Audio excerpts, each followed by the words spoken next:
This is the Tom Barnard Podcast. Listen live weekday mornings 8 to 9:30 or anytime you like as a podcast on the Tom Barnard app at tombernardshow.com or wherever you get your podcasts. You heard me. Oh, by the way, when we were in break there, I just checked out a couple of messages. Apparently, Malcolm McDowell's available for interviews. Guys, Malcolm McDowell's one great actor. There's no question about it. Yeah, I think Wednesday he's available for the beginning or for the family hour. Well, for the family? He's 9:30 to 11 or something like that. Right. Yeah, we got to get that book because he's been on a million times. I just. Oh, by the way, you guys kind of were the first ones to do this, but I have had literally 3, 4, 5 people stop me on the street and go, "I didn't know you knew Dr. Phil." It's like, did you ever listen to the KQ Morning Show, you dumb bastard? No, like I said, I feel very, very lucky in my life of meeting all these people. And it's not like we're best of friends or anything. We know each other on a professional basis, not a friendship. Mm-hmm.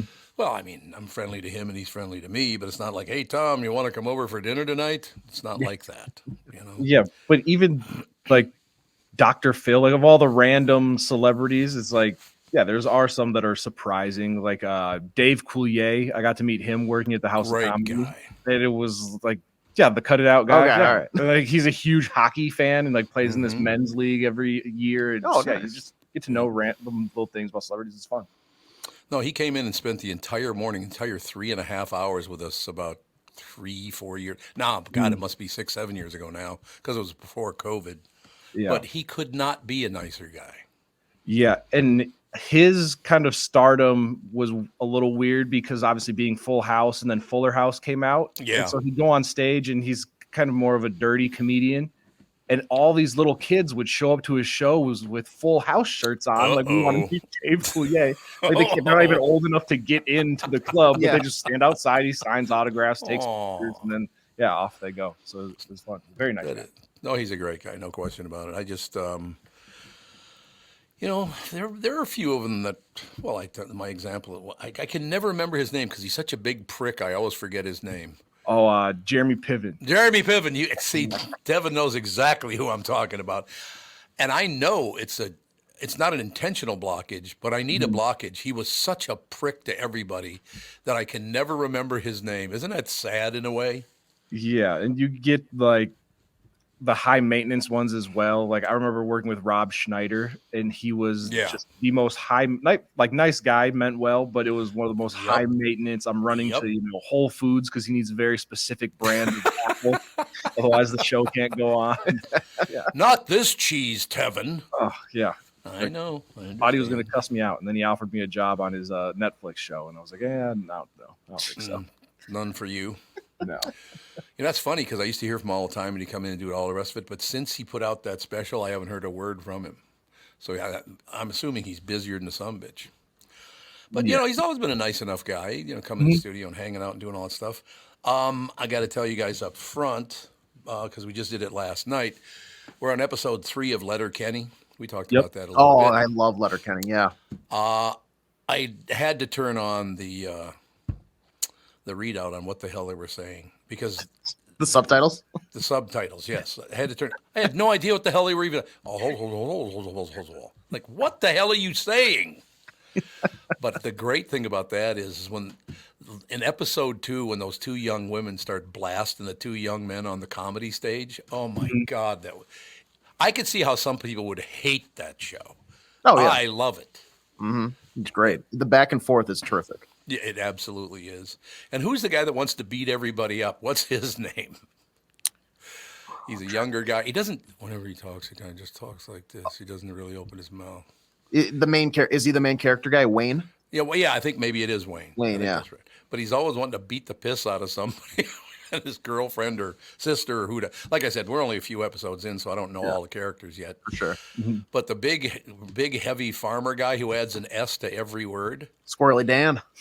Squirrely Dan, exactly. Phenomenal. Tevins, what you doing? AJ's here, and AJ's is I mean, honestly, he puts an S on the end of everything.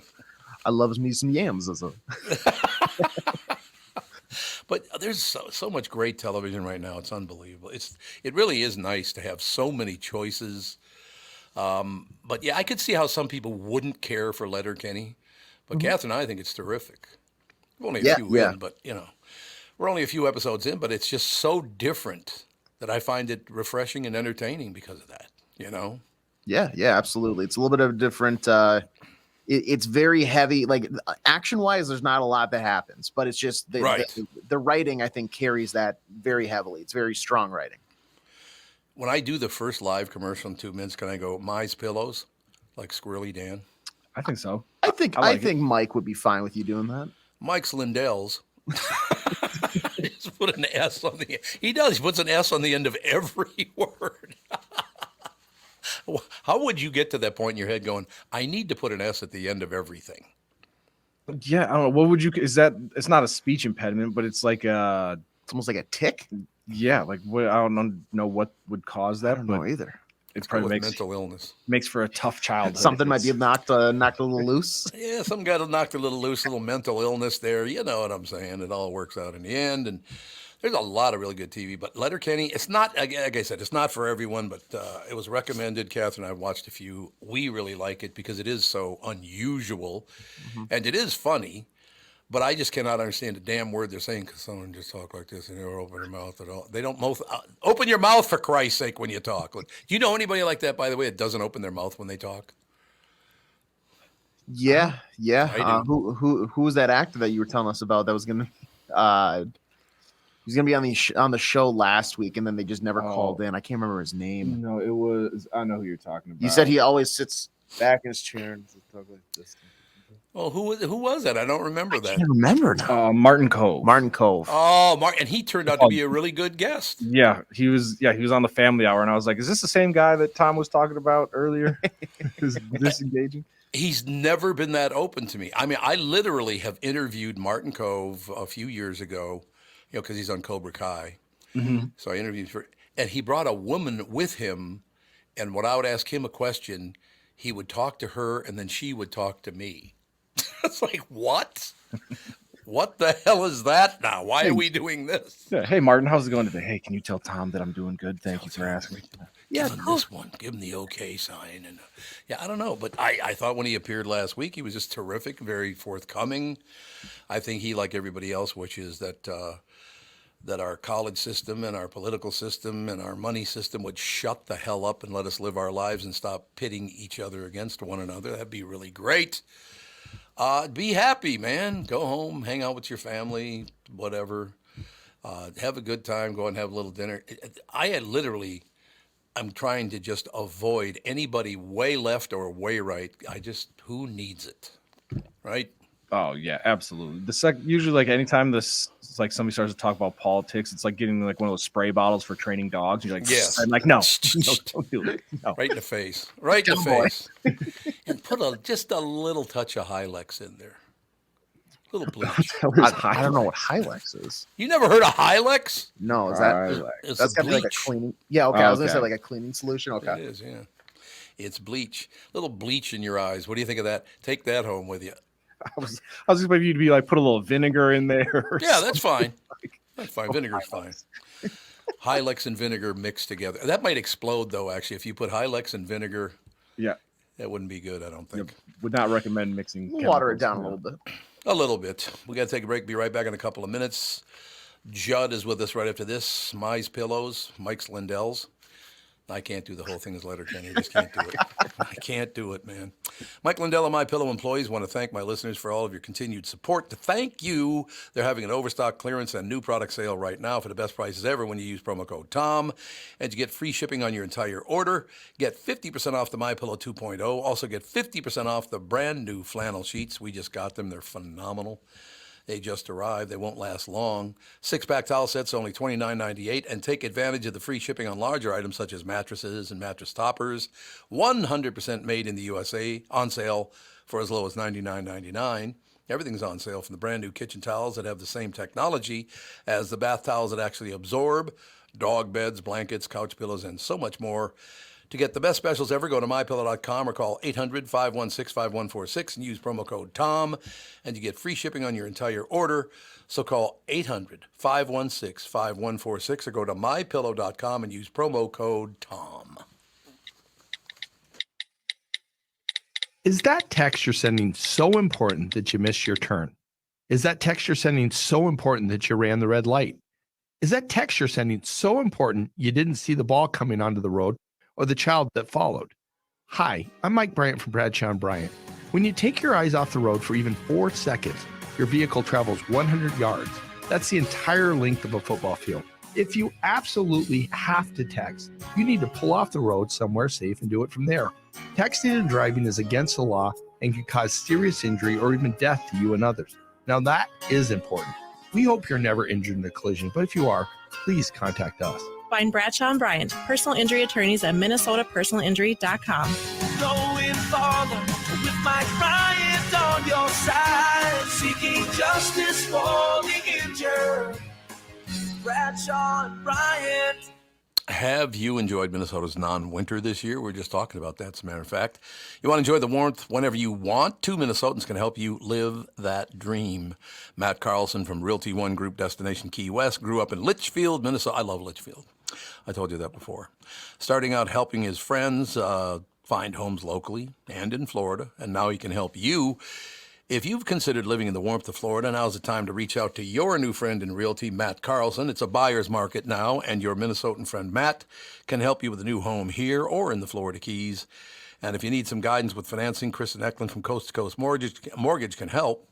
Kristen is Matt's preferred lender, can finance anywhere in Florida, and like Matt, is one of us, as she hails from the Sartell, Alexandria area. So if you're looking at a new home in Minnesota, or maybe that second home or retirement place in Florida, trust your new local friends and contact Matt and Kristen. By the way, the only reason I didn't say I love Sartell and Alexandria, it's right next to Long Prairie where I was born. So it's just a given. It's a wonderful place. You know what I mean? Maybe you're looking for a second home or retirement place in Florida. Trust your new local friends and contact Matt and Kristen. Visit onekeywest.com. That is onekeywest.com, or call Matt at 612-791-2345. 612-791-2345, and work with local professionals that I'm telling you, you can trust. You're listening to the Tom Barnard Podcast. And we're back, and Judd Zulgad's with us. Judd for the defense. I like the voice. Judd for the defense of the Twins. That's what your new job is this morning. Well, all right, I'm going to have to do some work then. You're going to have to get after it. I'm going to have to really do some work. I'm going to have to bear down here. You will love this. I'm sitting around a house last night, and I'm talking to, matter of fact, I haven't talked to people. I've been running around like a madman lately and all the rest of it. So I'm talking to some friends last night. Michael Bryant and I talked for about a half an hour. He's been so busy, and I've been so busy. We haven't talked in about a month. So that was nice. And then I get a call from Bilski. While I'm talking to Michael Bryant, I get 2 calls from Bilski, and I said, I'll just call him back after I'm done with this. Mm-hmm. So I call him back, and he goes, Tommy, you're after the Twins after their very first spring training game? I said, yes, I am, Michael.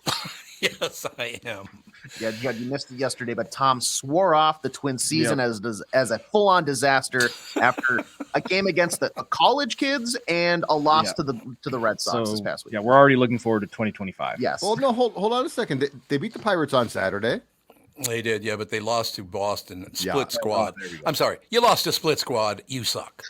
And then they lost to the Yankees yesterday in time. Tampa. Well, they took a 2-0 lead with the guys that they did take to Tampa, and then they took out their guys. And the Yankees played, I think, most of their actual real lineup, and they scored 8 runs. So yep. But boy, it's early for even me to write them off after. How can they get you back? Look, I'm the same guy, whether it's addressing. Let me pick somebody. It wouldn't be the one of you 3 guys. I'm trying to think of something. I couldn't be my wife because, she's right in the other room, and I could get hit in the back of the noggin with a hammer. Or it's a shoe.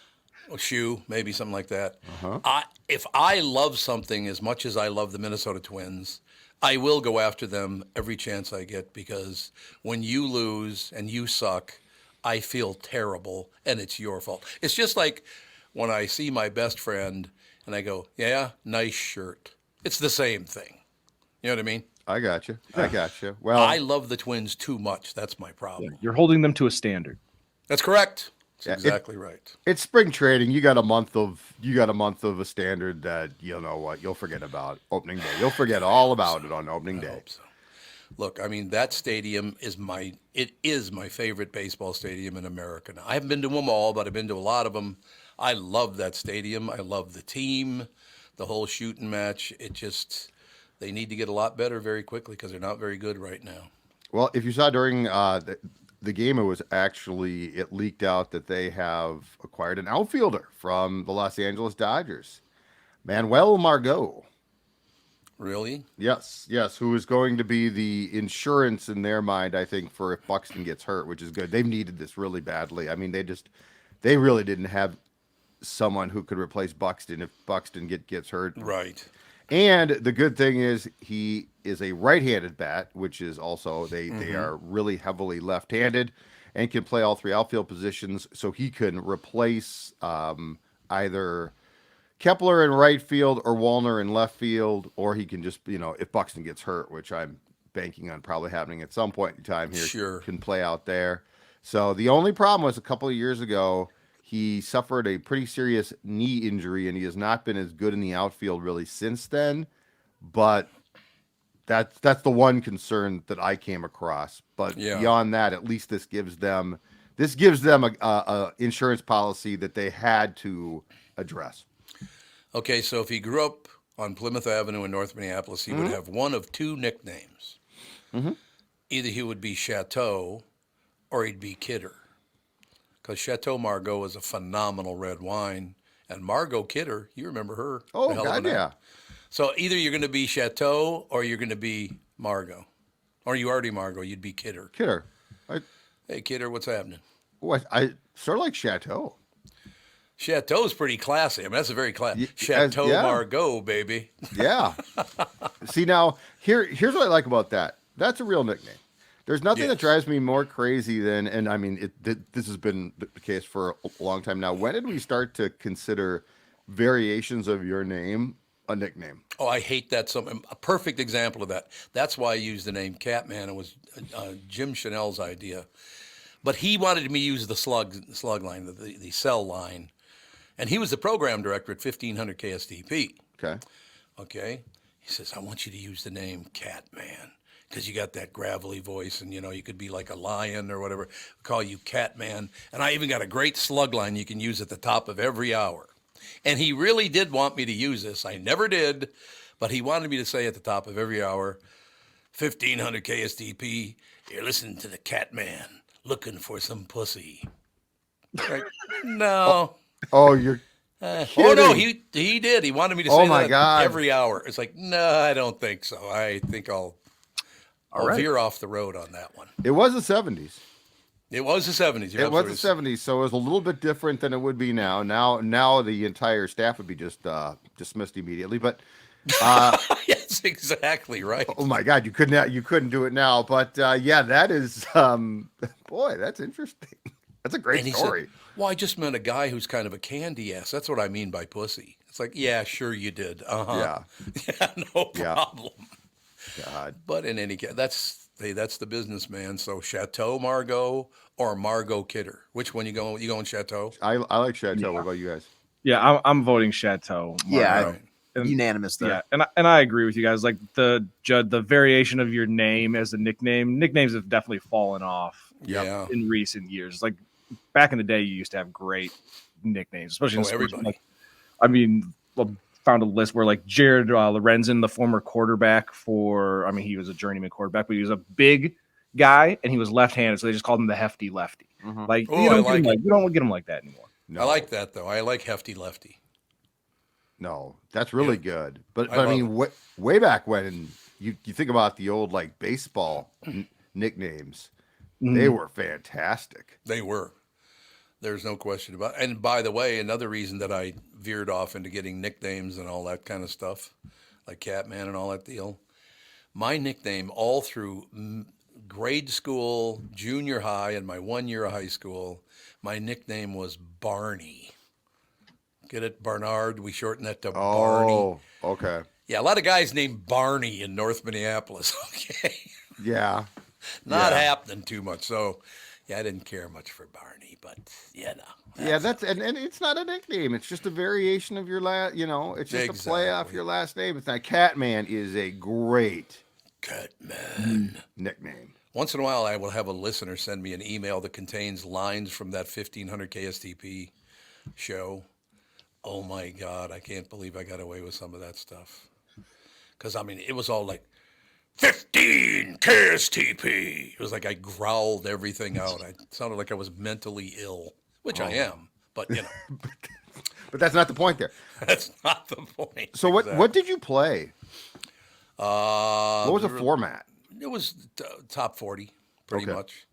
Top 40. Nap and Bush in the morning became, other things because unfortunately, did you guys ever know Charlie Bush? Probably I remember not. the show on KS95, right? Eventually, it went to KS95. Yes, that's exactly right. But no, I didn't know those guys. But yeah, Nap and Donuts, of course, and of course, Bush and Donuts are both gone on to other things and other dimensions. But yep. I tell you what, once again, I just got so lucky in my life. I happened to be 18 years old looking for a job, and 1500 KSTP went from, I believe, last to second place in the market in 90 days. That's pretty damn amazing when you think of that. Oh, absolutely. So tip of the cap to all the people over there at Hubbard. And absolutely. Kent was he was the guy that kind of, I suppose, the specialist, the nicest guy in the damn world. I'm a very lucky guy to have started at 1500 KSTP. It was wonderful. Mm-hmm. Now, was Nap and Donuts the last, I don't know if they were atop the ratings, but were they the last big morning show before you started at KQ? They and Boone and Erickson at CCO. Okay, but FM, it was them, right? It was definitely them, yes, absolutely. And that was right before you started. I recall that in high school, because I recall that they were, I don't know that they were super popular with teenagers, but I think that they were very popular. So it was a big show. It was a good show too. It was very, very good. Mm-hmm. It could be funny as hell. And one thing I will tell people, and I've told people over and over and over, when you talk television or radio, I always thought the top two markets, and I still do think they're the top two markets, are Minneapolis, St. Paul, and Chicago. Phenomenal television people and really great radio people. Mm-hmm. So I maybe is it because it's the Midwest? Well, I mean, it's not to say taking anything away from New York or Los Angeles, because I had friends that worked there too. That's not what I'm saying. But particularly news television, Chicago is the best market in the country, followed by Minneapolis, St. Paul. It's really good. Do you think people know that? I don't know if people care now as much, but they certainly used to. True. Like I don't know, the dynamic of local TV news, I think, has changed so much. But like the era you're talking about, it was a huge deal. It was huge, absolutely. Ron Majors, then Paul Majors. Yeah, Ron Majors. Phenomenal. Although he made fun of me on the show once because I was playing on the 1500 KSTP football team, the touch football team, and we won a big game. I had very long hair, and I intercepted a ball and returned it for a touchdown. And Ron Majors on television goes, I had no idea he was athletic. Did you really?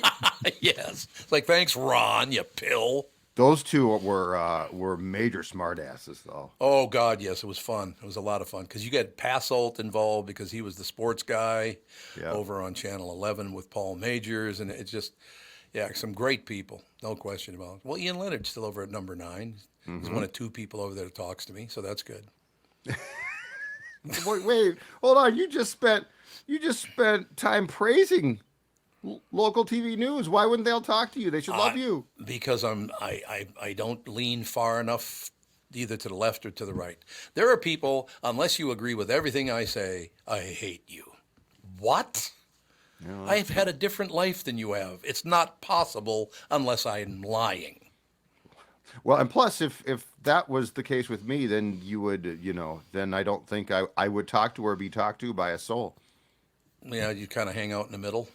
Well, yeah, very much. That's what I'm doing. I've tried both sides, and plus, I like to poke. I like to poke. I like to exactly. Yeah, it's more fun to poke, right? I mean, I don't care what my stance is. It's more fun just to like get the needle in a little bit there and bug people. I guarantee you that the two big ones, that would be CNN and Fox, I guarantee you they watch each other's shows before they go on the air because they try to break at the same time, but sometimes they're off by a minute or two. I guarantee you they watch the other channel and they come back and like, that place over there is a goddamn disaster. Like, this is not all-star wrestling. Settle down. Right? Yeah, well, it certainly feels like it at times. Well, it does. There's no That's a question good about it. That's actually a really good comparison. So I'm looking at all your little characters behind you over your left shoulder there, and I'm just telling you, man, I need those people to start bobbing their noggins. Well, you know, you got to give it some time here too. I'm telling you, you're going to forget spring training. You're going to get once spring training. First of all, it's too long. So like, it's great when baseball starts, right? It's like, oh man, baseball's back in about 3 weeks into spring training. You're like, can we see a real game with regulars the entire time? Mm-hmm. So what is it? It's the end of March at Kansas City. They open the season. Mm-hmm. Give your angst until then. Don't waste your angst on this crap. Yeah, Tom, in the 2008 Detroit Lions, undefeated in the regular season. Yeah. No, Detroit Lions. Oh, we're talking football. Just for a reference. Okay, just for a reference. All right. Undefeated, or they were undefeated in the preseason for football. Yeah. Lost every single game in the regular season. So, don't put a lot into spring training and preseason games. Yeah, hold that angst. I do understand that. There's no question about it. I don't know of a bigger Twins fan than me. I love the Minnesota Twins, and I have since I was 9 years old, man. Well, I just love that team. I do appreciate the fact that you hold them to a standard, though, because I feel like sports fans today fail to do that. They just love a team, and then they're like defend them to the death. And I far prefer to be tough on the ones that you love, especially in sports. Yeah. Because then at least there's an expectation. And I got good news yesterday. I understand Mr. Herbeck's returning to the show for this baseball season, which I'm glad to hear. Very nice. That is the ticket. I love Kent Herbeck. Don't tell him I said that. You can tell him I like him, but I adore Kent Herbeck. What a great guy. You talk about a smart ass. There's a smart ass. Oh, he could be a little bit of a smart ass. There's no question about it. But and Timmy Laudner, Roy Smalley, those guys have been such great friends over the years. It's not like we hang out every day. It's not what I'm talking about. But I would consider all of them to be friends. Timmy Laudner and I used to play a lot of golf together, and then he would embarrass me every time because he could hit it twice as far as I could. But other than that, it was fun. You talk about a big man. Tim Laudner. That boy can hit a golf ball about 700 miles, no doubt about it. He's really good. Oh, I bet he is. Yep, he is, no doubt about it.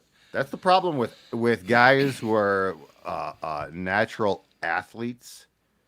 Yeah. You just like watch them do things, and you just like, you son of a, you know what? That seems so unfair because it comes naturally to you, and I can barely get by in sports.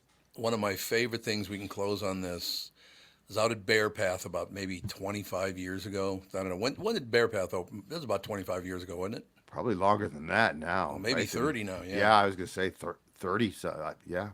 They had 90s. just opened up, and actually, John Castino talked me into joining the club. Johnny and I were great friends for a long time. I haven't talked to him in a while now, but we show up on Halloween to play the special Halloween round because it was nice enough out to play golf, which at the end of October isn't always the case. Mm-hmm. We show up, we're walking to the tee, and here comes Herbeck wearing a halo, a glowing halo, and he wore it the entire round. I was like, okay, Kent, I see. You're a golf angel, are you? Yep. Yep, and I bet he crushed a few beers too. Oh, he might have had a beer. It's all true. No question about it. All right, Pally, any closing words? No, I'll talk to you guys tomorrow. And remember, it's only spring training.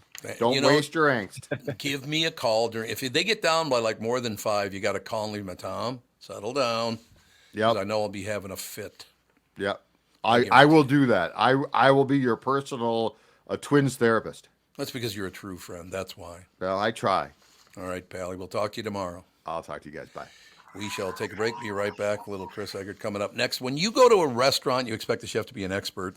You expect your auto mechanic to be an expert when it comes to fixing your car, too. You judge them both by the results of their work. Josh Arnold is an expert in investments and planning your financial future, which, again, every night I watch the national news, and they say you are not going to be able to make the cut unless you use a financial advisor. If you try to do it yourself, it's not going to work anymore. And everybody's going to need one. That's right off the national news. So that's the deal. You judge them both by the results of their work. Josh Arnold is an expert in investments and planning your financial future. Josh Arnold is my expert, and he should be yours too, for the very reasons I just said, because everybody needs one. National news. I talk to Josh every week, and he understands the market, the economy, and he knows how to plan for your retirement. Don't put it off another day. The man with your plan is Josh Arnold. Call Josh now for a no-obligation 48-minute evaluation. You've got nothing to lose, and you'll have an expert planning and managing your financial future. It'll make you feel better. You'll be much more at ease, I'll tell you. I am. Call Josh at 952-925-5608. That's 952-925-5608. Investment services offered by Josh Arnold Investment Consultant, LLC Security Investment Advisor. Past performance and no guarantee of future results. All investments involve risk. All comments and opinions are Josh Arnold's and do not constitute investment advice. Tom Barnard's a paid endorser. Recently, Jim Paul of Valley Buick GMC was contacted by a company that does on-site sales. Jim was confused. Wait, they don't know anything about us, our staff, our reputation, most importantly, our customers. Hey, pal, no problem. We do them all over the country. You know, get the manager off the roof sale, inflatable gorilla sale, and our favorite, the 13-hour sale with a giant clock that goes to 13. Urgency, baby. We bring our crew because, well, your people are, let's just say, a little laid back. And the pricing? Nothing special, sport. But Jim thought we price competitively every day. Our prices are special. We definitely don't need these guys. But sale does convey some urgency, so we made a bold decision for his fine dealerships. Announcing the Valley Buick GMC 365-day sale. And we can even extend it a couple years or so. I got the air dancer guy, scratch-offs, plastic keys, bubble machine. Valley Buick GMC in Apple Valley or Hastings or valleycardealers.com. Hurry. In addition to having the best selection in town, K&L Surplus and Ammo also can help you sell your firearms safely and worry-free, of course. If you've inherited a collection of firearms from a loved one and don't know what to do with them, or if you have guns you're no longer using, you can call Jim at K&L Surplus and Ammo. Jim can help you sell those firearms safely through consignment and, of course, auction. I know Jim. He's extremely knowledgeable. He'll help you get the top dollar, which is very important, obviously. He will help you explore all the options and take the work and stress off of your shoulders. Jim's taking all the stress off your shoulders. I said so. K&L Surplus and Ammo is on Lake Drive in Lina Lakes and open Tuesday through Saturday. You can also visit them online at www.klgunstore.com. You're listening to the Tom Barnard Podcast. Hello, just before Chris Egert comes on, there's that screaming guitar. That's how you deliver the news. That's me playing a riff. That's you playing a riff? Is that what that is? Yeah. I see that AJ believes it. Rock on, baby. Rock on, man. Player Where did that of come riff. from with people doing this? What is that? I don't know. I think is it like devil horns? Is that what it's supposed to be? Hook'em horn, devil horn. Yeah, I don't know. Hook'em horns. Too sweet. That's a wrestling. I've been at many a Motley Crue concert doing this crap, though. I'll tell you that right now. Exactly. I worked a lot of places where I did this a lot. Anyway, thank you very much. Great to be here. Oh, yeah, big. I was just doing this. Pick my nose. That's why I was doing that. Channel 5's Chris Egert is brought to you by Mr. Money Talk Josh Arnold. Call Josh today for your free 48-minute evaluation at 952-925-5608. Don't you love it when you meet guys, especially old men, and they're talking to you, and they haven't done the trimming in a while, and as they're talking to you, they go like this. Yeah, I was talking to the guy. This long hair hanging out of their nose. Listen, I just love that. Listen, it is a concern as we age. Every once in a while, you like wake up and there'll be this rogue hair that it must have grown 5 inches in the middle of the night. You're like, where the hell did that come from? I swear this wasn't here yesterday. It's true. I have a guy who lives in my building. Tevin, you'll be happy to know he's a black man in America today. 97 years old. He wears his United States Marine Corps hat every day, fought in the Korean War. And 97, he looks like he's about maybe 60. I'm not kidding you. He, one of the nicest men. I don't know that I'd want to, at 97, I don't know if I'd want to tangle with him. I'm just telling you. No. Anybody that made it through the Korean War or World War I, II, Vietnam, whatever, I'm not messing with you. No. I agree. But he's one of the nicest guys in the world. His name is Andrew. Just a really great guy. So I just thought I'd give, a 97-year-old his due when I say, I don't know that I'd want to go toe-to-toe with a 97-year-old man. That's all I'm saying. Yeah, absolutely. So what's happening, Chris Egert? Everyone's going on strike, Tom. I got to ask you this. I'm glad you brought that up because I saw it on the national news this morning. The auto industry has huge problems because the ownership wants to support Biden and the workers want to support Trump. So they're having a huge problem. What are they going to do about that? And they've already had problems coming to labor agreements too. Yes, so yes. That's definitely a concern on the national level. And I know that both of the candidates had spent quite a bit of time trying to pander to each of the groups too. Right. So it's that's pretty complicated. I was going to talk about, we've got the St. Paul public school teachers are considering it because they're not coming to any kind of agreement. And that comes right after their superintendent, who's very highly regarded, is going to be leaving and going to Madison, Wisconsin, which is a big blow to St. Paul public schools. Well, Minnesota is leaning pretty nuts right now, so I understand. I mean, it's his. He's originally from Madison, so I think that's why he's. Yeah, there you go. And then Tevin, we brought up some municipal workers strike last week, or that they were talking about it. There's a new group of workers in all over the Twin Cities. I think that was city of Minneapolis centric, but this is all over the Twin Cities who are threatening to strike too because they've not been able to come up with anything. So 8,000 janitors, security workers, front desk staff are all part of a union or several unions that are combined, and they're trying to come up with something too. So there's lots of strikes on the horizon potentially. Yeah, it does seem that way. Does this have to do with the cost of a loaf of bread now? Is that the important thing? Are people not making enough money to get by? Well, I think the cost of living adjustments always going to be one of the biggest arguments. I know the St. Paul school teachers are asking for more mental health staff to help the kids, right? Which makes sense. And I was hearing that the teachers, part of their push is that other teachers around the country have been getting these pay increases, and sometimes in southern states, which generally don't pay as well and don't usually bend to those kinds of demands, but they are. So that's sort of one of their bargaining points, I guess, or leverage points, I guess. Yeah, I could understand that. No question. I saw in the national news last night something. I didn't listen to the whole story. I just kind of caught it at the very end. Minnesota's expecting 100,000 people who cross the border to come to the state. I didn't hear that. Yeah, apparently it just came to fruition yesterday. It hasn't come to fruition yet, but it was brought up yesterday that up to between 80,000 and 100,000 people who cross the border are going to end up in Minnesota because it's, what do they call that state again? It's not, the free state. We're a sanctuary state. Sanctuary state. Yeah, there you go. Or sanctuary city. I don't know that I don't know the whole state, but I know. I think Minneapolis is a sanctuary city. So how does that affect every day? I mean, obviously, if you get 80 to 100,000 people coming to your state, they're going to have to get jobs somewhere, and they're not going to ask for all that much money because compared to where they came from, they'd be making a ton more money anyway. So how's that going to affect all the workers and all? Yeah, that's a good point. I mean, I know it'll be tough.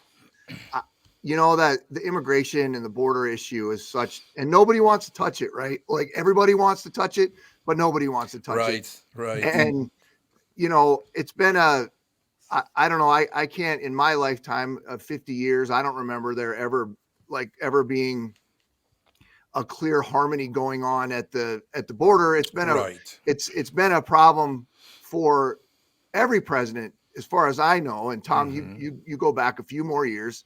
I know a lot of people try to make it political, and obviously there's some nuances there. It's always going to be political in the United States because everything is. Yep. But yeah, it's that something's got to be done. That's for sure. Yeah, I mean, you can't accept millions and millions and millions of people just walking across your border. It just is not going to work. It's not working so far. The crime rate has gone. How many young kids and women have lost their lives because of this? I mean, last I counted, it's like 20 people have been killed by people who cross the border illegally. Now, that doesn't mean that all 8 million of them are going to do that, but 8 million people is a lot of damn people. Yeah, in a country that, you know, is already having problems taking care of, taking care of its own. So, I mean, that's always going to be the argument there too. You know, they're human beings. I don't wish them any ill will or any of the rest of it, but I just don't know. What I love is people who live in, you know, cozy acres out in the middle of nowhere. We need to bring more people into the inner city. Why? Because you don't live there? Is that why? It's just, there's a really hey, listen, the border at Cozy Acres will always be defended. I'll tell you that right now. That's all I'm saying. Ain't nobody getting into that place. Yeah, I think that's the one thing we do need to address. Instead of just ripping each other to shreds because we don't believe the same things or don't have the same politics, could you look at it from a human element? I mean, these are still human beings, no matter what. And again, if you're harming them, you're harming their loved ones, their family, their friend. You harm everybody when you do. Why do you want to do something like that? Right? Makes no sense to me. No, it doesn't. You're right. Do you have about any happy news? Because I know you got to get going here, but we've got to get a little happy news at the end here, don't we? Uh-oh, not by the look on your face. The U of M named a new president. Woo! Who we got? I believe this gal from Michigan. Yeah, she was the president of research and innovation at University of Michigan. Oh, no. Research and innovation. That's well, I think that maybe I was explaining yesterday, depending on who the choice was, it was very clear, like where the U was trying to put its priorities. And University of Michigan is very highly regarded. So, and you know, there's been all sorts of talk about what's going to happen with the hospital system and the teaching hospital. And, you know, I got to believe that she's got something to do with all that, but it makes sense to me. Maybe she could do a little research and innovation and help us find a new football coach. Oh, I like it. Oh, hey, it works for me. Hitting on PJ. I'm sorry. Get out. Row the boat. Come on. Well, you're not rowing, Tevin. Why aren't you rowing? You're not rowing, Tevin. Yeah, I'm not a fan of his at all. That whole deal. I don't know. Well, we ain't got time to get into it. How about this one? We'll close with this. Catherine comes to me and goes, Tom, I know that you're the head coach now at the University of Minnesota football team, but I'm going to go and hop in the hot tub with the players, okay? No, it's not okay. You know, that did happen. What? Oh, you don't know about this? What happened? What is going on? Yeah, a few years ago. Oh, you don't remember that? No, I don't remember this. She decided all of a sudden she's going to get in a hot tub with the players. Like, what the hell are you doing? What are you thinking, lady? Actually, some listener call in and tell us because the listeners will know about this. It's like I'm not saying anything went wrong. Missed that one. Wow. Nothing happened, but it's just it's not a good look, is all I'm saying. Well, think about what would happen if PJ were to get in a hot tub with a bunch of cheerleaders. That would not be good either. That's true. Tell me what the optics would be of that. Yeah, that's not good. There's no question about it. But we'll track it down. I'm going to go look this up. All right. That was several years ago, actually. It was several years ago. Yeah, okay. Never been a fan of his. He's anytime you got to go with row the boat, he's like, get away from me. Why don't you coach a winner? How about that? Why don't we coach a winning everywhere team? Too. It's like a cult. If you go inside their football facilities, we were there my kid was there for a camp a couple years ago, and it's like the row the boat cult everywhere. Oh yeah, it is. The Church of Row the Boat. Row the boat, baby. PJ.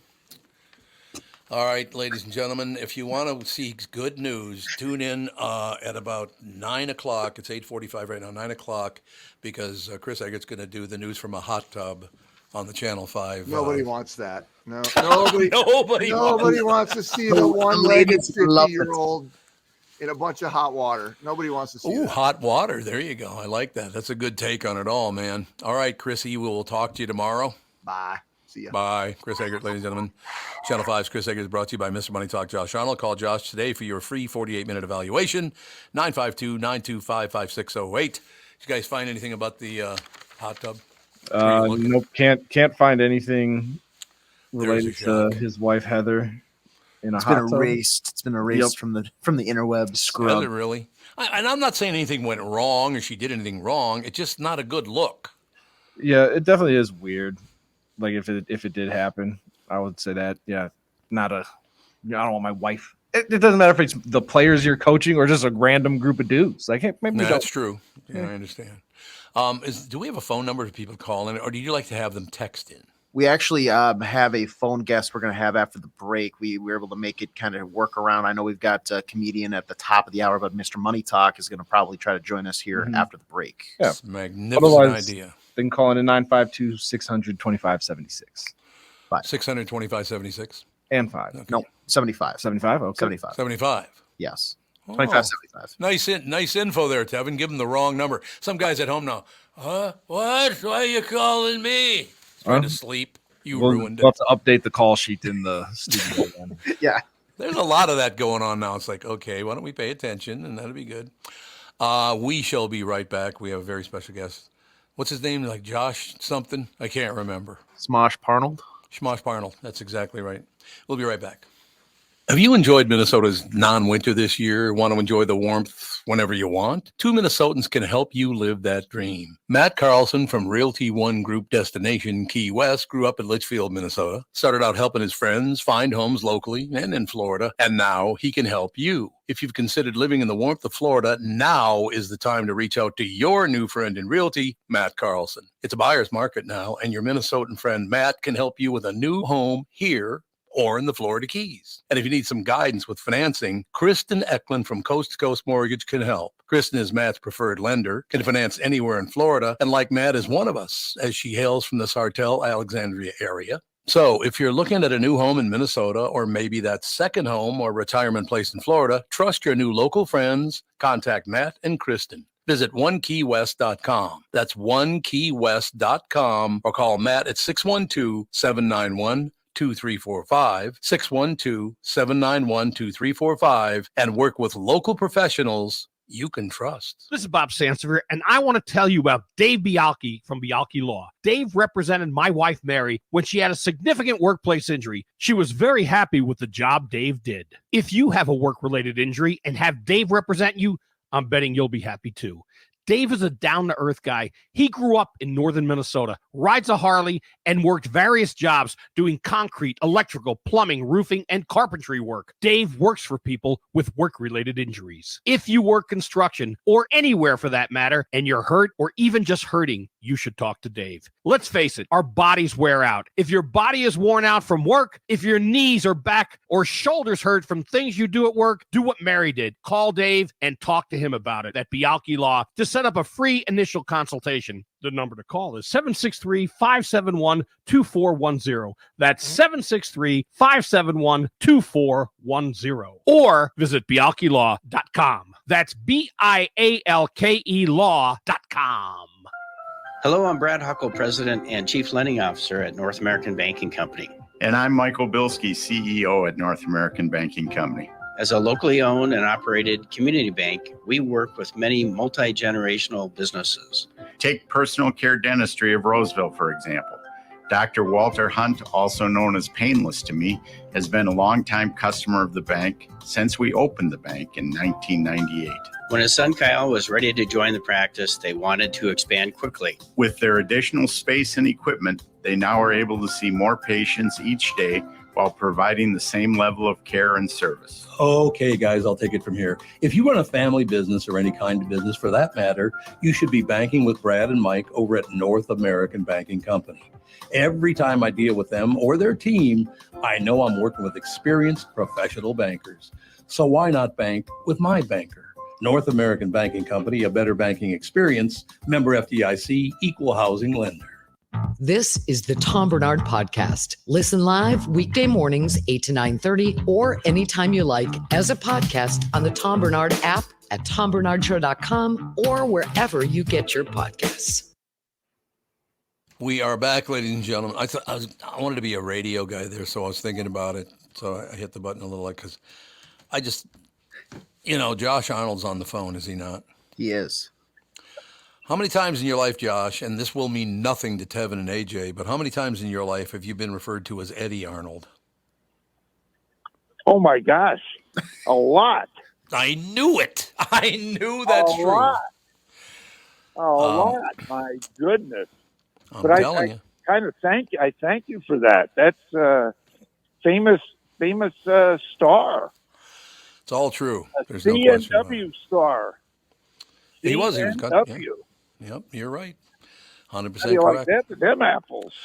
How about this for a nickname, though? Because when I was a kid, there used to be, and I think it was Texaco gas stations. There's still some in this. I don't think there are any Texacos left in Minnesota. Maybe there are. I don't think so. I haven't seen one in forever. But I don't think so. But there was a guy named Barney that did their commercials. And back in the day, you had a little tube that you'd run across, and it would signal in store that there's somebody, because they used to come out and pump your gas for you back in those days. You didn't have to do it yourself. Still do in New Jersey. In New Jersey, that's right. Yep. It's a law. Got to have somebody pump your gas.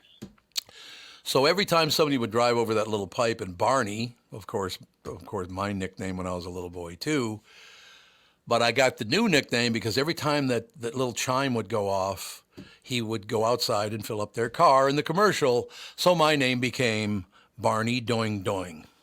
And then just Doing Doing. Hey, Doing Doing, how you doing? It's like, great. What a great nickname. I'm just telling you. It's just, it's part of life. Hey, Doing Doing, how are you? That's fighting words. Speaking of fighting words, we've been talking quite a bit about this for about a week now, and I saw another special on it last night. The fact that how did we get to a point, Josh, where people, and I'm not asking it just because it's your profession, all the rest of it, but people used to think, I never did think that I could do my own investing. I never thought for one second I would have anywhere near enough knowledge to get that done. Have people accepted now that they do need a professional to do their investing for them? I don't think so. I think that no. I think that a lot of people still think, I can do that. That's easy. Yeah, it's easy. I just have to pay attention to what Josh Arnold says on the Tom Barnard morning show. Just follow that advice, and I can do it myself. Well, wait a minute. There you go. Oh, hold on. You follow Josh's advice just on radio, and I can do it myself. Well, that might be true, and I do know that people have called in or called my office having heard me on radio for a long time and said, geez, you're not on regular radio anymore. We can't get your free advice. It was always so good. I said, well, have to go someplace else. But having a professional, not only in investing, but in other businesses, typically serves you well. No, I think it's absolutely true. Look, I mean, it's like a situation where I feel like crap. I think I'll diagnose myself. No, I think I'll go to the doctor and get the professional. I mean, going to professionals is a good thing. Plus the fact it ends up making you money, not losing you money. And if you invest your own money, you're probably going to lose it because you and I don't know what the hell we're doing. By you and I mean the public. I could never invest my own money. I have no idea what the hell I'm doing. Well, you're also emotionally attached. True, yes. And the worst thing that can happen is the stock market sells off. I don't normally see this in the bond market, but in the stock market, when stocks start selling off, and that happens several times during the course of the year in a normal year, Yeah. In a normal year, 3 to 4 times during the course of the year, the stock market comes down 5 to 10%. I will not tell you how many people during those periods of time, having bought higher, will sell lower because the belief is, it's going to keep going down to zero. Right. Instead of having a strategy that, okay, when the market pulls back, I want to be a buyer. Things go on sale. I want to be a buyer at that time. In my investment career, which does span a few decades, I have found that the stock market has never gone to zero. Right. It has gone down. I mean, the market as a whole. Now, there are some stocks that have gone to zero. But the market has gone down and then has recovered, even during the worst possible times. And I mean, if you want something that was really scary, and that's just fairly recently, and not just in 2022 when the market overall just continued to fall. And over the course of the year, the S&P in 2022 was down 19.5%. That's in 2022. But in 2020, the stock market, measured by the S&P 500, dropped about 8 different times, anywhere from 5 to 35%. Yeah. And in March of 2020, in a 2-week period of time, when we had a government mandated shutdown, the market dropped 35%.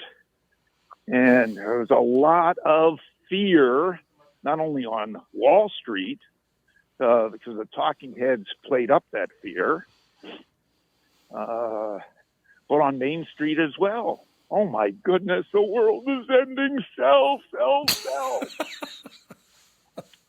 2020, with all the ups and downs, was one of my better years in terms of returns.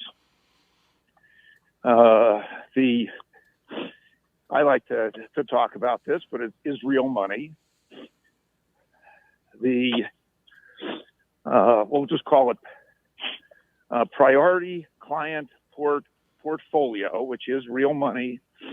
That year was up 66% net after fees. So that was a very, very good year. And I did tell my clients, that's a lot of up and down, but it was just also a matter of being in some of the right areas, as I do concentrate in investing in companies involved in the internet, leisure-related businesses, China-related businesses, real assets, such as real estate. And I do some short-term trading to try to take advantage of some opportunities as I see them. There you go. All right, Pally, we got to go, but you got to go?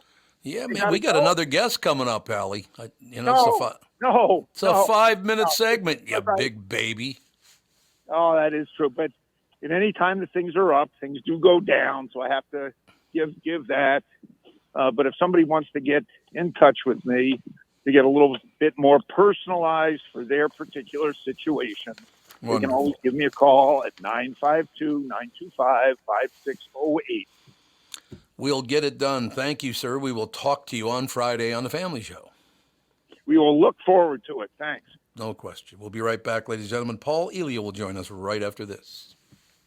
February is the month for love. When is the last time you gave your carpet the love and attention it really deserves? Have you gotten down on your hands and knees and adored how clean and refreshed it was? Or are you scared what you might see or smell, maybe? Not only is your carpet one of the biggest investments in your home, but it's also the biggest air filter in your house. Lucky for you, Zero Res is going to spread the love to you and your home with their Love Your Rug special. Get 3 rooms, 0 resified, starting at just $119 and a free hallway. Don't forget Dirt and Dander's favorite hiding place, your air ducts. This month, take $75 off when you get your air ducts Zero Res clean. Call Zero Res right now, 952-ZERO-RES, 952-ZEROREZ, or go online at zeroresminnesota.com and say you want the Tom Barnard Show special. Protect your employees and customers by getting your business Zero Resified by the pros at Zero Res. Call today for your commercial cleaning estimate. Spell it forward or backward. It spells the same.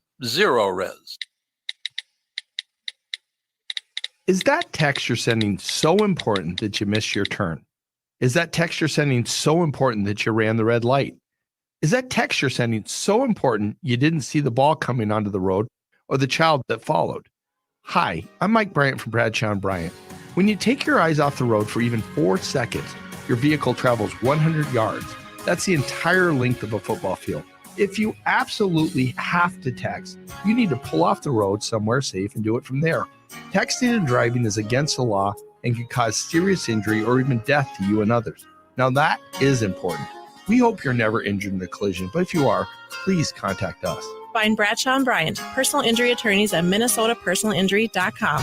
Going farther with Mike Bryant on your side, seeking justice for the injured. Bradshaw and Bryant. This is the Tom Barnard Podcast. You damn right it is. Oh, one tip I should give you. Yeah, what's that? When we have a guest on and you both have your doors open, I could hear every word you were saying on the phone. Well, I'll close. We'll start closing. Sorry about that. No, that's fine. It just I literally could hear you every word you said behind him. So yeah, just make sure the doors are closed because you get fired up. I understand. Yeah, I'm excited to have Paul Elia, Elia on the show here. Yeah, Paul Elia. How do you spell Paul? As long as you're going to spell Elia, you may as well spell his first name too. P-A-U-L, I believe. Yeah, last time I checked. The traditional way. Paul, I don't know why you have to put up with this at the very beginning, but I guess you do. So, How you doing, pal? Tom, I am doing fantastic. I also heard everything, and my door is closed. So there you go, pal. No, when it was out over the air, so it all worked out, basically. Paul Elia with us, ladies and gentlemen, his first 1 hour stand-up special, Detroit Player, available now on YouTube. This is the first Iraqi-American stand-up special to release. It was filmed in Paul's hometown of Detroit and was produced by Basim Yosef and Matt Reif as the executive producer. So, Paul, I want to hear all about it. So, first of all, I got to be honest with you. I did a lot of moving around. I used to work for Capitol Records, and Detroit was part of my territory. I love Detroit. You don't want to hear people say that enough. I absolutely do. But I love very urban areas anyway. Is that why I love Detroit? Oh man, Tom. I mean, you've been around, man. You've seen and heard so many, stories, and been, I'm sure, around the country, man. Detroit is such a beautiful city. It has such a unique story, and I'm so proud of Detroit. Even when I moved to LA, I would always just tell people I'm from Detroit, and like people would make that face that it's like, oh, Detroit, and then I would rob them. So Good. I'm just saying, yeah. I mean, Detroit is, especially now, it's so vibrant, and people aren't ashamed about it, aren't afraid of it, and I'm just really excited about Detroit.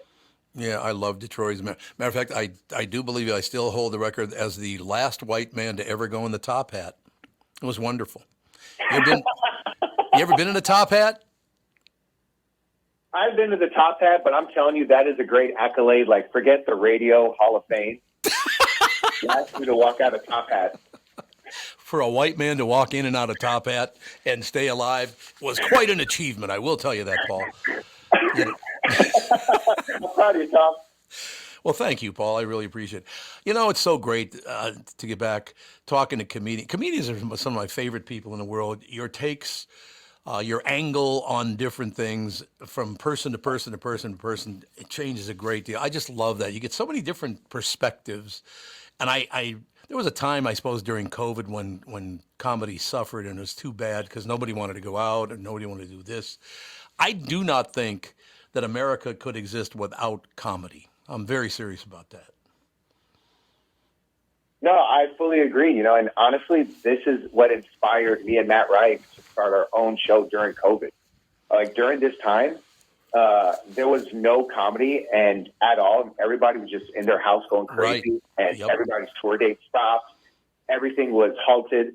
And I remember I was telling Matt, we were just talking on the phone, and we're just like, how is there no attempt at bringing any sort of entertainment back? And we live in the entertainment capital of the world. Yeah. There's no one is trying to do this. Paramount, Netflix, whatever streamer, nobody's trying to do something. So that's why, like, during that time, we started Loki Comedy Show. And I'm so proud of this. We were the first people to bring live entertainment back to Los Angeles, doing stand-up on the back of a pickup truck at various alleys and performance spaces. Looking back, Paul, were there one or two people as a little boy that inspired you to say, hey, you know what they're doing, that's what I want to do? Do you have a couple of people like that?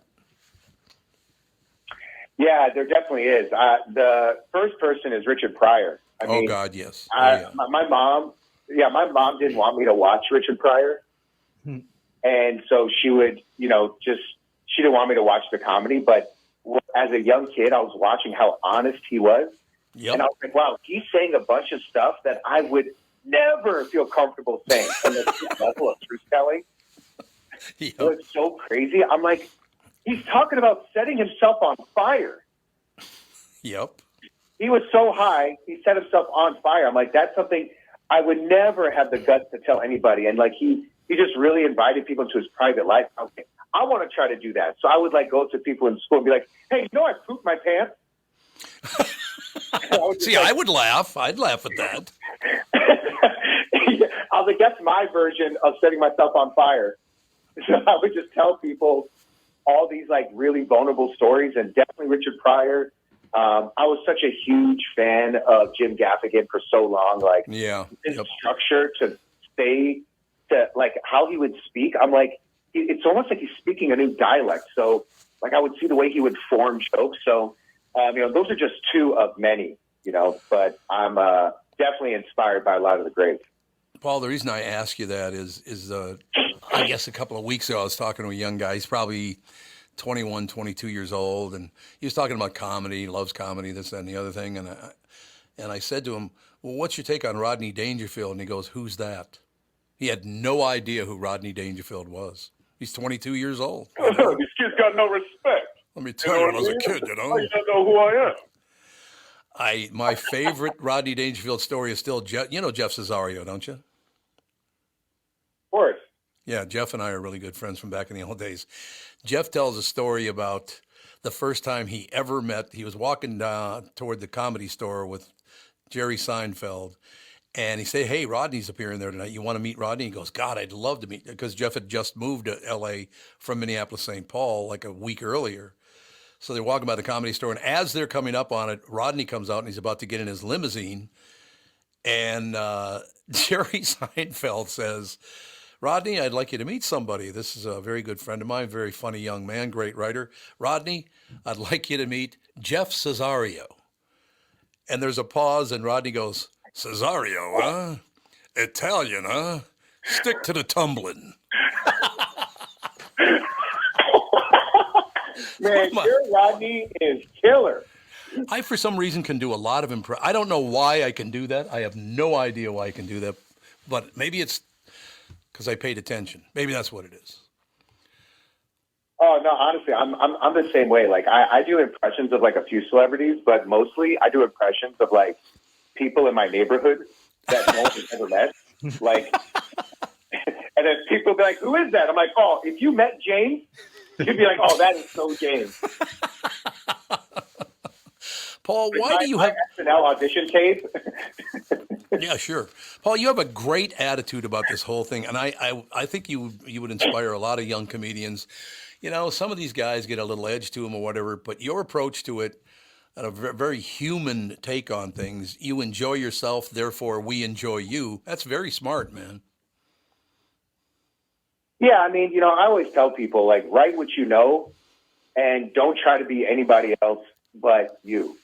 And I think it's like the hardest thing to do for a lot of people because they feel like they need to be what the algorithm says they should be or what the internet is like. Oh, I got to be a crowd work guy, or I got to do this, or I'm going to be really edgy, but they themselves are not. So really being able to be you, and it just translates. I mean, Tom, like, you've been in the game for so long, like, you can tell when someone's telling the truth on stage and when someone is just being some sort of, even with radio, like I'll talk to you, they'll be like, hey, Paul, we're going to go live in a second. And then they're like, all right, you're here on live. What Can you imagine if I did that with this voice? Hey, how you doing, man? It sounds like I want to kill you. That would not be good. Not at all. Now, Paul, your first 1 hour stand-up special, Detroit Player, available now on YouTube. But I need to know, when are you coming to town so you can come in the studio? Man, I would love to come into town. I am about to put together a big tour. Once Detroit, I'm waiting on Detroit Player to cook a little bit, and I got a bunch of cities and a bunch of interests. So I'm definitely going to come to the town, man. Would love to come kick it with you guys, of course. But I don't want the answer today, but when you do come in studio live, I want the answer to why women need to date short men. I love that take. Yeah, I just feel like the just, real quick, without giving too much away, I feel like the bar on height has been raised. Yes. Thank you, Paul. Very good. I can't reach it anymore. Wait, Paul, just for our listeners, how tall are you?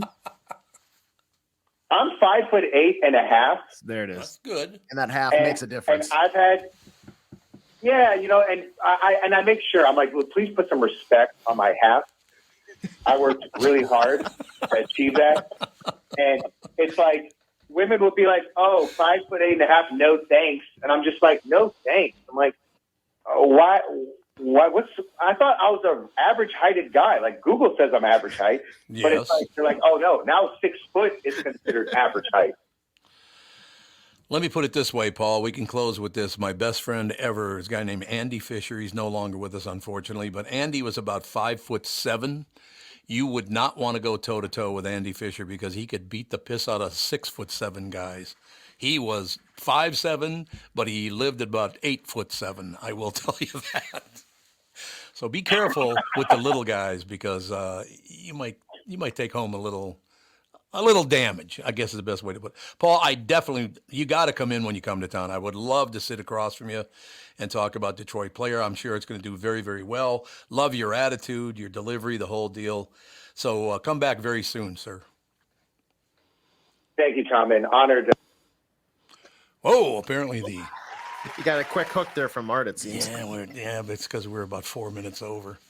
But see, that's the problem. I get guys like Paul Elia, and I just love talking to him. He's got so much energy, and he's so happy about it, and very honest. I'm 5'8.5", and blah, blah, blah, blah, blah. I love people like that. They come on and tell the truth. Yeah.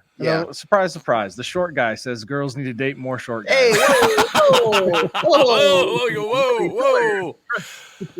Well, no, how tall are you, AJ? It depends on the shoes I'm wearing, but it's either 5'7" or 5'8". So pretty average.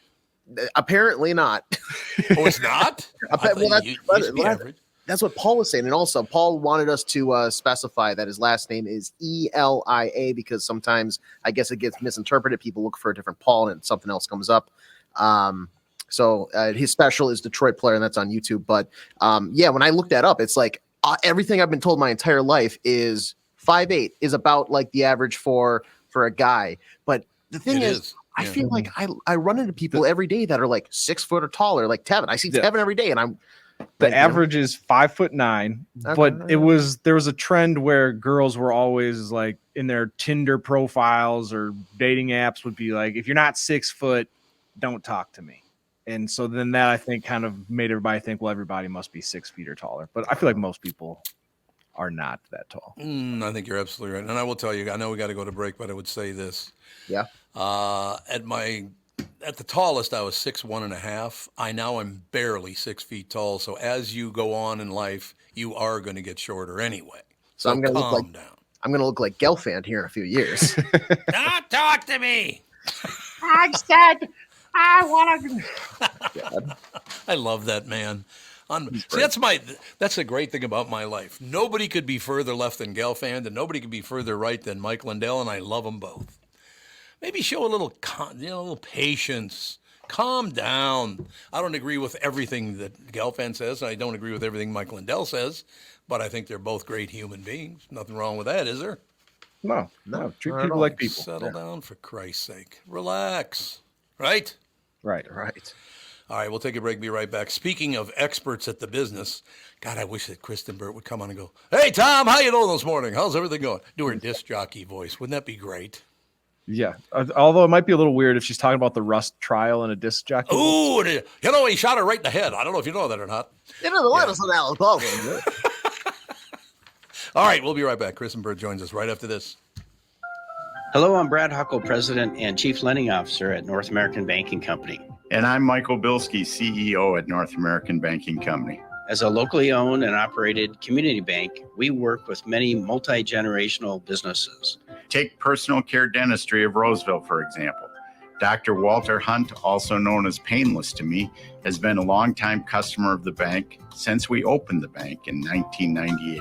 When his son Kyle was ready to join the practice, they wanted to expand quickly. With their additional space and equipment, they now are able to see more patients each day while providing the same level of care and service. Okay, guys, I'll take it from here. If you run a family business or any kind of business for that matter, you should be banking with Brad and Mike over at North American Banking Company.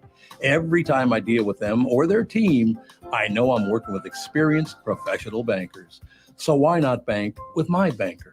North American Banking Company, a better banking experience, member FDIC, equal housing lender.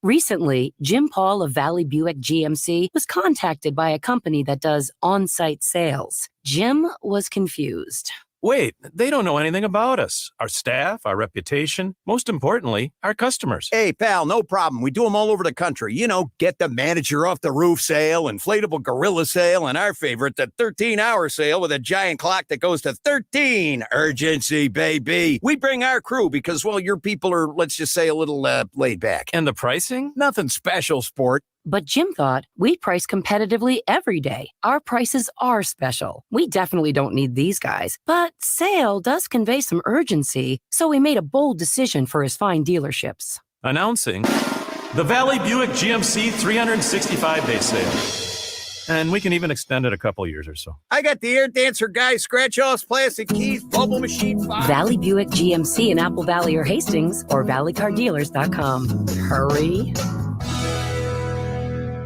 The Tom Barnard Show is proud to have partners like North American Banking Company, Bradshaw and Bryant, and attorney and advertiser Dave Bielke. I've been advertising on Tom Barnard shows for years. I like Tom, not just because he's a good guy, but because the ads I run on his show bring me new clients that are hurt at work and need legal help. Tommy B works for me. If you'd like to find out more about growing your business with the Tom Barnard Show, go to tombarnardshow.com, keyword partner. You're listening to the Tom Barnard Podcast. We are back. Kristen Burt with us. I need you guys to do something for me because I keep getting messages from people that I know that go, I have no idea how to download a podcast. How do you do that? So I don't want to be. Is there a very simple, you just type it in, don't you? And you click on it and you're there, aren't you? Yeah, it's as simple as if you're on your computer, you can go to tombarnardshow.com and all of the episodes are live there. Just look for the big play button and it can play right off of there. That being said, if you're on your iPhone, your Android, your mobile phone, if you go to whatever app store, whether it's the Google Play Store or iPhone App Store, Tom Barnard Show, it'll have all of the episodes on there. You can just, once again, load in, hit play. It'll play the most recent one and you can just go, you can go for hours. Yep. And I don't see why you wouldn't want to. Or just go to Google and type in Tom Barnard Podcast, and the website's the first link. So. Yes, that too. That's wonderful. Now, we don't have time for Kristen anymore after that descriptor. So, Kristen, we'll talk to you tomorrow. Is that the plan? Yeah, I'll see you tomorrow. I'll see you on Wednesday. What's happening? Hi. Good morning. You wanted my radio voice. Hey, man. Yes. Now it's my radio voice. KB in the AM. I used to spend a lot of time when I was a teenager. DGY. I'd growl. And then there's like the Entertainment Tonight voice. There's actually like an on-camera entertainment reporter voice, and Entertainment Tonight kind of put the stamp of approval on that. And you'll notice that they talk, when we're talking about Kevin Costner, he was a man who was filming 4 movies at one time. Oh, yeah, they it's do like that. a sing-songy. It drives me bananas, honestly. I hate it. I couldn't agree more. It's not for me, no question. Chris and Bird Entertainment News, brought to you by North American Banking Company. Go to nabanco.com to learn more. Member FDIC, equal housing lender. Now, Mike Bilski, who owns North American Banking Company, called me last night because I criticized the Twins on the show yesterday. And he said, Tom, it's the 2nd or 3rd game in the preseason. Calm down. I know you love the Twins, but you're literally destroying them the first couple of the How dare you? Mike is one of my best friends in the world, and he calls me and goes, calm down, Tom. I would say 90% of the time when Mike Bilski calls me, he starts out by going, calm down, Tommy. I'm like, yes, sir, no problem. And you listen. I do listen. There's no question about it. So what's new, sister?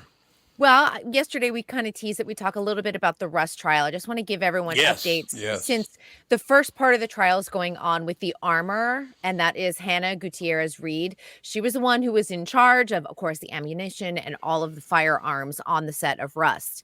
And honestly, we're only a few days in. It's not looking great for her.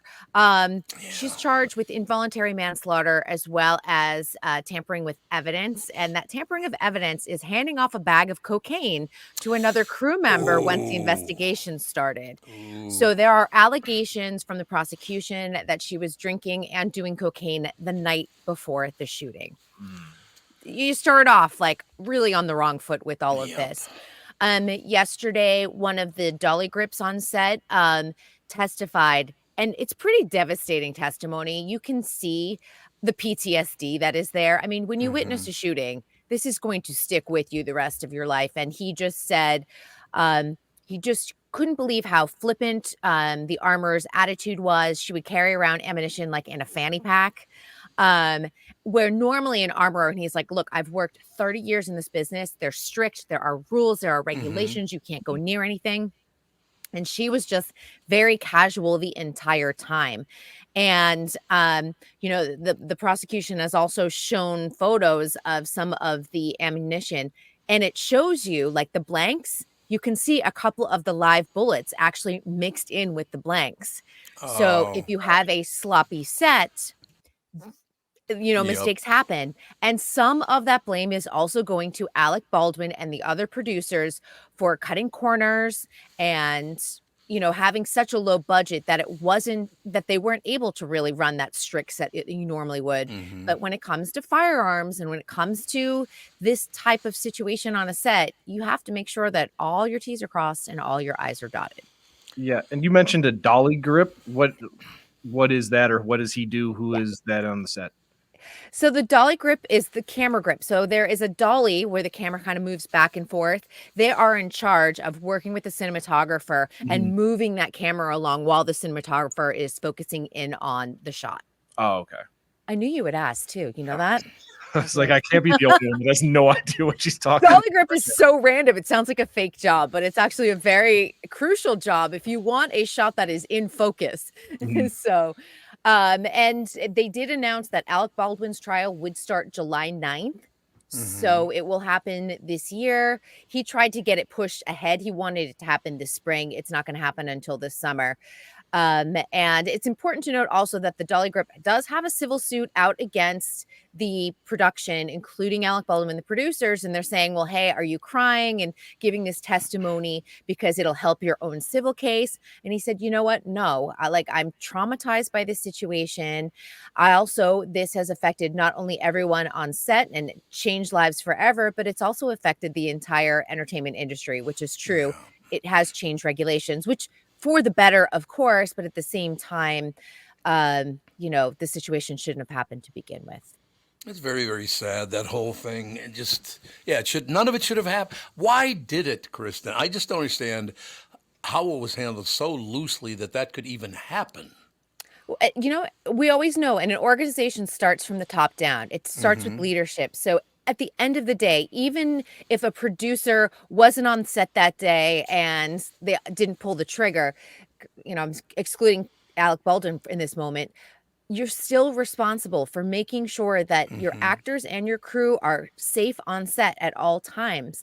And if you're cutting corners, we know that safety is actually one of the first things that gets cut. Oftentimes, and it's crazy to see, think about that, but oftentimes even craft services, which is the fuel for the cast and the crew all the time. All of a sudden you're serving them just cold sandwiches and nothing else. Things like that you think, well, that's a luxury. Actually, it's not. When you're on set for 16 hours, being able to be well rested, well fed, making sure that when there are stunts or there are firearms on set, those things are buttoned up completely. And to go back to a conversation that we've had for a long time on this show, Alec Baldwin has been doing low budget, straight to video movies because he has a large young family to support, and his career, he's not making $20 million the way he used to. Isn't that amazing that can even happen? I mean, well, yeah, there is birth control. I mean, having no, that's not what I meant. That's not what I meant at all. He made the choice to have a lot of kids. Well, you know what? But look at it. Look at the trail to this. He made the choice to have a lot of kids with Ilaria, who's not really Spanish. Right. And he's been controversial for a long time, and he's not doing those mainstream projects anymore. So then you have to go and do these low budget movies that are quick, that you'll have quick turnaround and hopefully make a quick buck. But then you're doing things, with very low budget cutting corners, and you wind up with a tragic mistake, which is not funny. Because Lena Hutchins, had a young son. She had a husband. She had a great career, and she's no longer with us. I understand what you're saying. Catherine and I had 2 children. They were both planned. And so I understand that it's a good idea to have a plan. But it seems to me that Alec Baldwin's kind of guy. I'm going to have as many kids as I want, and you can't do anything about it. He's I'm sure at a certain point when he was having a lot of kids, he could afford it, but it's getting to the point where you're like, kids are expensive. You live in Manhattan. Yeah. He's selling his Hamptons home because that's no longer affordable for him. He is really? Eek. And he's cut the price several times. So he is desperate to sell it. He even did a promotional video. You can find it on YouTube of him going this is my home, thinking that maybe his celebrity would actually help it sell. So he's one step away from Airbnb-ing it to make a couple bucks now, I feel like. Probably. I mean, if you think about this too, we had a 6-month strike, so people were not working. Plus, he has paying out all of these lawyers now. And when you talk about actors being over leveraged, we saw a lot of fire sales on homes of actors that you would be surprised at, thinking they must be making a ton of money and living a good life. Well, there's a lot of actors that were just living paycheck to paycheck, of course, getting extraordinary large paychecks, but they weren't living below their means, so that when those paychecks dry up, whether it's a strike or a pandemic, they're in a lot of trouble very quickly. Well, and I might close with this one because I've observed it over the years, and I've been involved in it myself, that you do really well and you feel like you need to help people. The one warning Uncle Tommy can give you, whether you're an actor or you do whatever, be very, very careful helping other people because they have no problem stealing your money. They need help, and you give them help, and they still steal from you.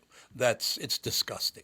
So be very careful. MC Hammer has one of the greatest stories about that. His entourage, all of his money gone. Or Dane Cook. Dane Cook's another one with his brother. That was his own brother, exactly.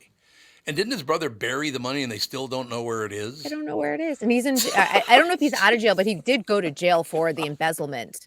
And they no longer speak, so. No, it's when the dollar pops up, you no longer exist. It's all about, and by the way, world politics and all of it it's all about money. Everything's about money now, which is disgusting. Yes, it is. It's true. It is true.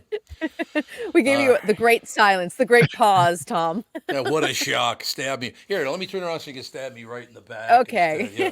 No, we run a safe set here, Tom. Oh, we do have a safe set? We have a safe set here. I'm not going to reach for the screen and grab you. I have never been shot, but a guy did put a gun to my head once when I was 16 years old. Did that ever happen to you? No. It's not good. Comfortable. It's not that sounds comfortable. Scary. He was very drunk, and then he pulled the trigger, and it was empty, thank God. But he thought that was very funny until I kind of mentioned to him, that's not funny. Anyway, moving forward. And no one would be scared of my fist. That's the problem. Yes, they would. Let me So see a I don't fist. want Make that a to fist happen for to me. Make a fist. Here we go. Look at the size of that thing. Look at my little wrist. Look at my cute little wrist. Well, look at how bony that is. That would hurt if you hit me right in the nose with that bone. I come from like tiny stock, like Tiny stock. tiny stock. There are tiny women in my my mom's side of the family, so It all works out. they're just little boned. All right, Pally, we'll talk to you again tomorrow. Yes, I think we should talk Shogun tomorrow. Shogun. It's back, but with a very big budget. All right, we'll get that done tomorrow. Thank you. You bet. Have a good day. Kristen Burt, Entertainment News brought to you by North American Banking Company. Go to nabanco.com to learn more. Member FDIC, equal housing lender. Any closing words from you fellas? AJ? I'm not looking forward to potentially shoveling. Yeah. I hope it doesn't. Yeah.